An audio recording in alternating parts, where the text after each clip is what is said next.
Hare Krishna. Dear friends, today I am going to have setting of the scene for Bhagavad Gita. So what is this setting the scene? You have to have a background behind Bhagavad Gita. So first of all, in this material creation, when Vishnu was present in his causal ocean, from him the Brahma was born. From the navel of the Vishnu, a lotus was created, and on that lotus Brahma was born. Brahma do not have mother, so this Brahma was given a duty of creation. So that's why we have Brahma, Vishnu, Mahesh. Brahma is for creation, Vishnu is for maintenance, and Mahesh is for destruction. So this Brahma, while creating, from his heart came the Narada Muni. From his nose came the Varaha avatar. Like this, from all parts of his body, many wonderful sages came who do not have any mother. So from his eyes came Atri Muni. So from Atri, we got a Soma. So Buddha was a son of a Soma. From Buddha came Pururava. Pururava was very intelligent. From Pururava came Vijaya, Bhima, Kanchana, Hotraka, Jahanu, Puru. Puru was a person who actually gave his youth to his father. So from Puru came the 11 generations. From that 11 generations came the Rantidev, Sumati, Rebhi, Dushyanta, Bharat. So Dushyanta was having a son Bharat. On his name, the great Bharata, this name has come because Bharat Maharaj was the king. So also the Bharat means one who is busy in light of knowledge. Bharata. Bha means light of knowledge, Rata means busy. So a Bharatiya means one who is busy in the light of knowledge. And from this Bharat Maharaj the name came Mahābhārata. So from Bharat, his son was Bharadwaj, then Manyu, then Brihadkshatra, Hasti. This Hasti, because of Hasti, the New Delhi was named as Hastinapur. So you will not find the name of the capital of India as Delhi or Delhi anywhere. It is actually Hastinapur in the name of King Hasti. So Hasti's son was actually Ajamid. His name was Ruksha, whose name was Samvaran, and Samvaran's son was Kuru. This Kuru was a very pious king. Because of that, the battlefield of Mahabharat was named as Kurukshetra. The King Kuru was very pious king. From Kuru again came the Jahanu. After that the 10 generations came, and then came Pradeep. From Pradeep came Shantanu, the king Shantanu, who was the king of whole planet. And Shantanu was attracted by Ganga. The celestial Ganga came because of him, and from them so many children came, but Ganga was having a contract with Shantanu that as soon as you wanted a children, she will leave him. And then Bhishma came. Bhishma also has a very wonderful story. His name was Devavrat. He was taken care by her mother at the beginning as a child. Then he was handed over to Shantanu, and Shantanu again got attracted to another lady called Satyavati. So this Satyavati was the daughter of a fisherman, and when Shantanu proposed her, then that fisherman requested Shantanu that my grand child has to be a king, not your child, the Devavrat.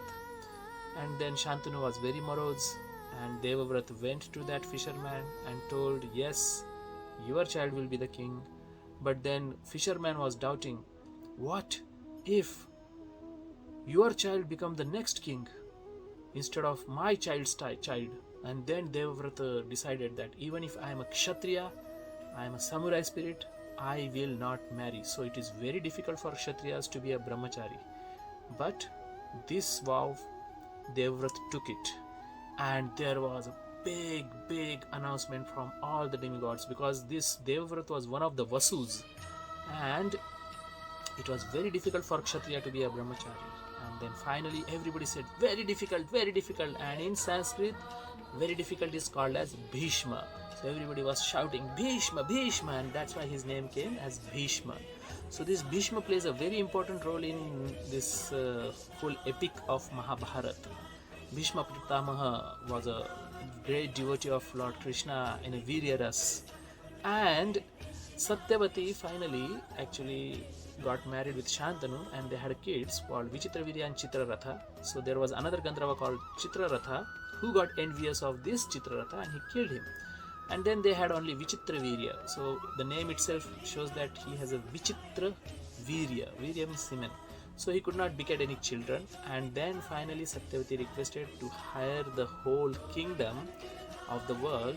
We have to have someone in our inheritance, and then Vyasadeva was called, and Vyasadeva actually was introduced to three ladies who was kidnapped by Bhishma Pitamaha. So Bhishma Pitamaha, simply to run the kingdom, he kidnapped Amba, Ambika, Ambalika. All these three ladies were introduced to Vyasadeva. Vyasadeva by nature is very ugly, and these three ladies did not wanted to have a union with him, and Amba, Ambika and Ambalika, from these three ladies, the first one actually she pushed the maid servant. So the Vidura is born as a son of a maid servant from Vyasadeva and the maid servant union. And the second child, when the second lady was conceived, she has made her eyes closed during the union. So the blind child is born, Dhṛtarāṣṭra. And then the third child was born, Pāṇḍu, because the third lady, she got white and pale while doing the union. So in this way, these three brothers are born, Dhṛtarāṣṭra, Pāṇḍu and Vidur. So as Vidur was a son of a maid servant, he was not allowed to be a king, and Dhṛtarāṣṭra was blind by eyes, so he was also not qualified to become a king.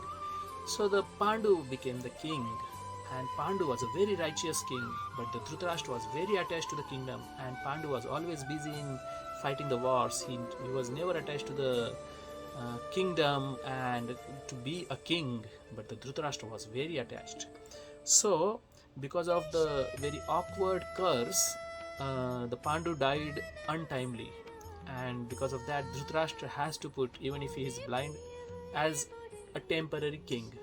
So according to the justice system, the son of Pāṇḍu has to become the king, not the sons of Dhṛtarāṣṭra. But Dhṛtarāṣṭra was very cunning, and he was actually very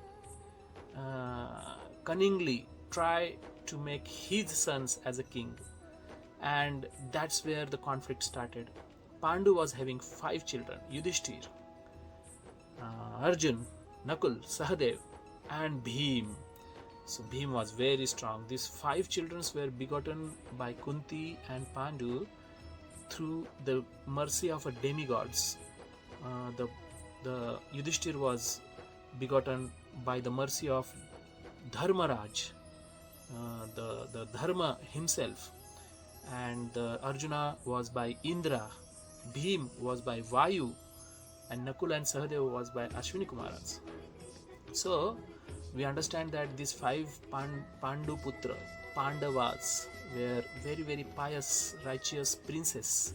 And on the other hand, when Gandhari was pregnant, Gandhari was a wife of Dhṛtarāṣṭra, she became envious that how Kunti got the children before me, and she beat her stomach, and she was also pregnant, and from then there came the gulp, the plump of mass. And Vyasadeva very intelligently used the cloning system at that time to have 100 children for Dhṛtarāṣṭra, and one of them, very bad guy, was Duryodhan. Duryodhan always fight for bad cause. That's why his name was transferred from Suyodhan to Duryodhan. Anyway, so in this way the current conflict came that Pandavas want their kingdom back, and Dhṛtarāṣṭra's sons, the 100 sons, do not want to give them their kingdom back. But finally, these 5 children, this Yudhishthir, Arjuna, Bhima, Sahadev, Nakul, they just requested 5 villages because they are by nature Kshatriyas. But Duryodhana told he will not even give a land on the tip of a pin. So that much arrogant and envious Duryodhana was for 5 Pandavas. And ultimately, Krishna himself went to Duryodhana and requested him that please, let's not fight, let's cooperate, let's live peacefully. But Duryodhana did not listen. He said, I want Pandavas killed. And all this envious nature of Kauravas and Dhṛtarāṣṭra's cunning behavior land up in having a very deadly fratricidal war which changed the whole course of the time and the world, Mahābharat. So, at this point, when war is about to start, Arjuna had questions and doubts which Krishna addressed, and that's why before the war began, at very crucial time, this Bhagavad Gita was spoken. So, this is the setting of the background, and the scene is set, and Bhagavad Gita is about to be spoken. Hare Krishna.